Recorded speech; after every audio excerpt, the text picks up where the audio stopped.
सौभाग्य मिलता था। 15-15 दिन 20-20 दिन तक महाराज जी वहाँ रह जाते, महीना भर भी रह जाते, एकदम शांत एकांत। वहाँ एक पुजारी जी थे, साधु साई नाम उनका क्या था वो तो हमको पता नहीं है, पर बुंदेलखंड में लोग कोई ना कोई नाम धर देते हैं। तो छोटे कद के थे वो महात्मा, तो उनको लोग कहते, ब्राह्मण देवता थे, महात्मा थे, तो उनको लोग कहते थे हलकाई महाराज, कहते थे हलकाई महाराज। हल्के थे, छोटे थे, छोटे कद के थे, उसमें भी कमर झुक गई थी, बूढ़े थे, उनका नाम था हलकाई महाराज। इतने पूरे पहाड़ की सैकड़ों सीढ़ी उतर के नीचे जाना, तालाब में स्नान करना, कलश मांझ कर वहाँ से जल भर के लाना, भगवान की पूरी सेवा अपने हाथ से करना। केवल सफाई के लिए एक सेवक रहता था, बर्तन वर्तन मांजने की, बाकी सारी सेवा भगवान की रसोई स्वयं बनाते थे, और कोई 56 भोग नहीं बनाते थे।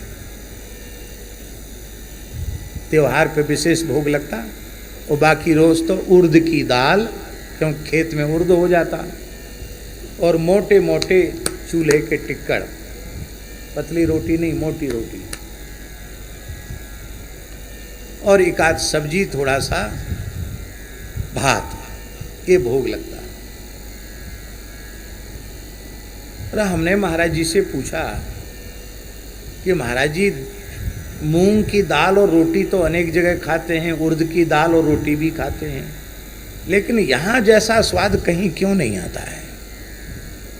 हमने एक बार पूछा महाराज जी से, वो बिल्कुल सच्ची बात है ब्रह्मचारी जी, आज तक न तो वैसी उर्द की दाल हमने पाई, ना आज तक वैसी रोटी पाई।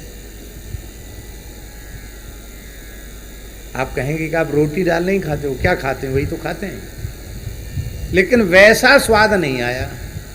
तो हमने महाराज जी से पूछा, महाराज इसमें ये क्या डाल देते हैं, ऐसा इतना स्वाद कैसे आता है? महाराज जी ने कहा, पंडित जी आप इनके भाव को नहीं देते हो, ये किस भाव से ठाकुर जी की सेवा करते हैं, और कितनी पवित्रता से, कितने भाव से रसोई बनाते हैं, फिर थाल सजा कर ले जाते हैं, और भगवान को भोग रखने के बाद फिर बाहर बैठकर कितने भाव विह्वल हो जाते हैं, आंख मूंद कर बैठे रहते हैं। बोले ये पदार्थ का स्वाद नहीं है पंडित जी, राधा मुरली मनोहर के अधर सुधा का स्वाद है इसमें, अधर सुधा का स्वाद है।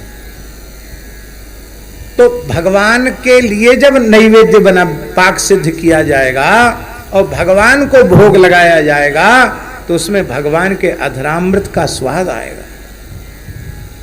इसलिए इस भाव से रसोई बनानी, इसी भाव से भगवान को भोग लगाना, और जब पाने बैठना तो इसी भाव से पाना, इसमें ठाकुर जी का अधरामृत मिला हुआ है।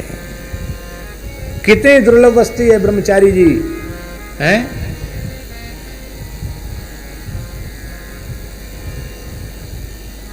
लाल जी का अधरामृत ये प्रिया जी का सर्वस्व है, प्रिया जी का अधरामृत लाल जी का सर्वस्व है।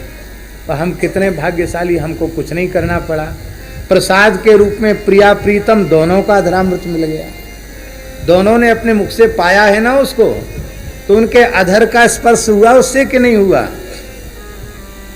तो हमको दोनों का अधरामृत मिल गया। इस भाव से प्रसाद का सेवन करे तो पावत परम प्रेम उपजावत, देखत ही मन मोद बढ़ावत, परसत पाप हरत ही को। देखते ही प्रसाद को हृदय आनंद से भर जाता है, हृदय का पाप नष्ट हो जाता है। पावत परम प्रेम उपजावत, परम प्रेम प्रकट हो जाता है, ऐसा प्रेम प्रकट हो जाता है कि भूलवत भाव पुरुष तीय को, पुरुष स्त्री के शरीर की भी विस्मृति हो जाती है। जैसे सुखदेव जी की अवस्था है, उनकी दृष्टि में स्त्री पुरुष का भी भेद नहीं, ऐसी अवस्था प्रसाद लेने से प्राप्त हो जाती है। भगवत रसिक भाव तो भूषण, तेहि क्षण होत युगल जिये को। भगवान का प्रिय हो जाता है भगवत प्रसाद का सेवन करने वाला।